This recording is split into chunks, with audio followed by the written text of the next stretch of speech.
আমি সকলের সাথে বন্ধুত্ব করতে চাই, ইসলামের বাণী শোনাতে চাই।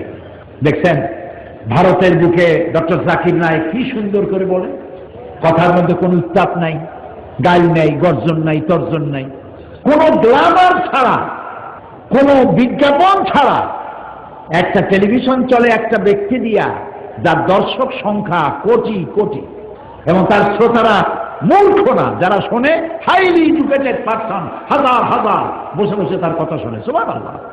তার কথা মনে উঠলেই আমার দোয়া আছে শুধু। আমার কাছে মনে হয় মুসলিম মিল্লাতের জন্য আল্লাহর এক নিয়ামত।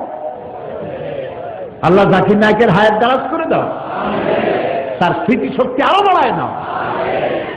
একবার শুনলাম এক মহিলা প্রশ্ন করছে ডক্টর জাকির নায়েককে যে, আচ্ছা আপনি তো বললেন হিন্দু মুসলমান খ্রিস্টান বৌদ্ধ সব ভাই ভাই, তো সব যদি আমরা ভাই ভাই হই, আমি তো হিন্দু, ওই মহিলা বলছে আমি তো হিন্দু, তা আপনার মক্কা মদিনা আমরা যাইতে পারি না কেন?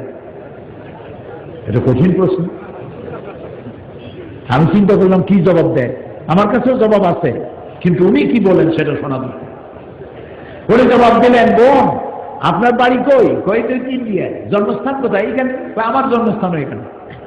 আচ্ছা বোন আপনি কি জানেন যে ইন্ডিয়ায় এমন এমন এমন জায়গা আছে যেখানে এখানে জন্মগ্রহণ করার পরেও সে জায়গায় আপনি আর আমি যাইতে পারি না, এরকম জায়গার নাম জানেন? কোন এরকম জায়গা থাকবে কেন? আমি ইন্ডিয়ায় জন্মগ্রহণ করছি, সব জায়গায় যাইতে পারি। উনি বললেন মোটেই না, এখানে এমন এমন জায়গা আছে যেখানে আপনি আমি প্রবেশ করতে পারবো না, তার নাম ক্যান্টনমেন্ট। ক্যান্টনমেন্টে আপনিও ঢুকতে পারবেন না, আমিও ঢুকতে পারবো না।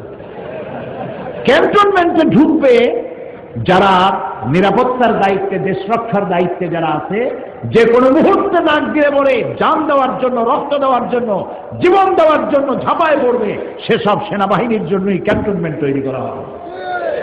ওখানে আপনি আর আমি যাইতে পারবো না। ইসলামের একটা ক্যান্টনমেন্ট আছে, সেটার নাম মক্কা আর মদিনা। ওইখানে ওই সব লোকেরাই যেতে পারে যারা আল্লাহর জন্য জান দিতে পারে, মাল দিতে পারে, রক্ত দিতে পারে। প্রিয় বোন, আপনিও যেতে পারবেন। আপনার পাসপোর্টে একটা ভিসা লাগান, ভিসার নাম লা ইলাহা ইল্লাল্লাহু মুহাম্মাদুর রাসূলুল্লাহ। কালকে আপনি মক্কা মদিনা চলে যান। কি সুন্দর জবাব! আমার খালি দোয়াই আসলো যে আল্লাহ তাআলা কি ব্রেন তুমি তাকে দিয়েছো। সুবহানাল্লাহ। তো মানুষকে আপনি বুঝাবেন